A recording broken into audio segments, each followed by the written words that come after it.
but that made me unhappy. It was a win-lose situation. Others benefited. I was the one that was sacrificing my own well-being and happiness for the greater good of others.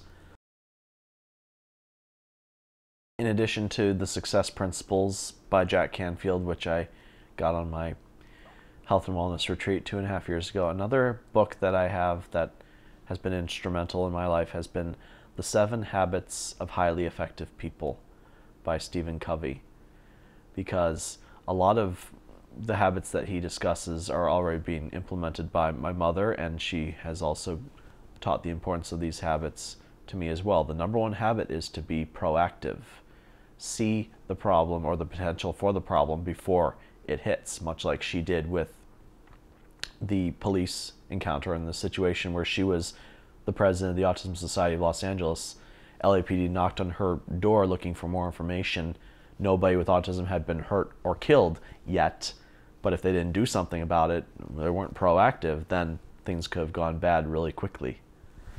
So being proactive, also beginning with the end in mind. If you don't plan accordingly, if you don't think ahead, it's like, what do you want to ultimately happen? And if your steps or your actions are not in line with helping make that happen, you're going to be on a very windy road, or maybe even get off course completely. So beginning with the end in mind, knowing what your pot of gold at the end of the rainbow, so to speak, is, or the trophy at the top of the ladder, whatever your end result is, have that going in. So being proactive, beginning with the end in mind, putting first things first. This gets into prioritizing. Are you fed? Are you clothed? Basic needs. And in addition to food and shelter and clothing, another basic human need we have as humans, I think, is love.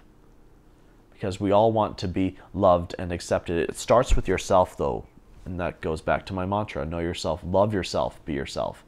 Realizing that you are worth it and you are worthy and capable of love. And because once you love yourself, others will love you in return. So if you're just completely depressed, waiting for some kind of outside validation to come to you, you're going to be waiting for a very, very long time. First things first. Then we get into aiming for the win-win.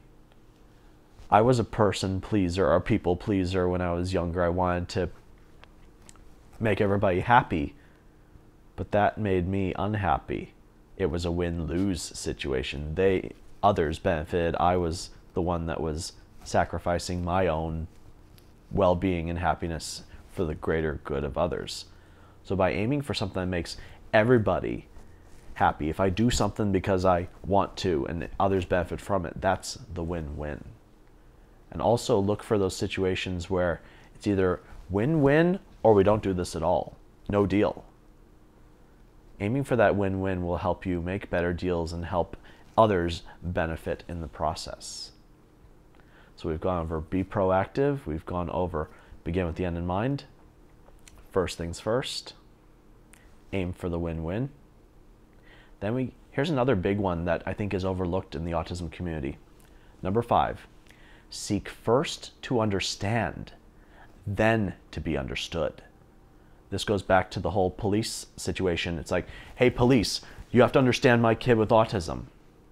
Well, what effort are you making to understand their situation? And this goes back to the idea of empathy as well. Everyone has something going on in their lives that others don't know about. Like one example might be you're a client of the regional center and you're waiting to hear back from your case manager, but the case manager explains, I'm sorry, I haven't gotten back to you. We just had a reduction in workforce. My workload just doubled. Understanding, or at least taking the initiative to see what others might be going through before you unload all your problems on everyone else. Start to think about what they might be going through, and you may realize your problems are not as big. It doesn't mean that they're not valid, but maybe they have something going on that you might have to address first. Seek first to understand, then to be understood. Habit number 6 is synergize. This again goes back to my mantra, not only being yourself, but being your best self. Hearing what others have to say. Because if you just think, I have all the answers, and when I was younger, I thought I had to have all the answers. I had to be perfect. I don't. 2 heads are better than 1. 5 heads are better than 2, and it goes on and on and on. Having more and more viewpoints, more and more opinions and points of view allows for more options to be developed. And you may find that your way may not have been the best way once you see something else get done, and there's more efficiency and more effectiveness as a result. And the last habit, number 7, is to sharpen the saw. This goes, again, back to being your best self. Do something that makes you happy every day. Always think about how you can make the world a better place, and continuing education. Part of my know yourself portion of my mantra is to have a constant thirst for knowledge. And I like to compare it to a car. We always need to refuel cars as we go along. So as you need more knowledge and more topics, you fill her up and you apply that information. Emergency brake is off, you apply it. I need more information on this. Fill her up. And then you apply it some more. Oh, some more information I need. Fill her up. This goes on and on and on. And it's you sharpening the saw, being more and more aware of where you need knowledge, and also being more aware of what is going on out there so that you can be your best self. So again, those 7 habits: being proactive, begin with the end in mind, first things first, aim for the win-win, seek first to understand, then to be understood, synergize, and sharpen the saw. 7 habits of highly effective people.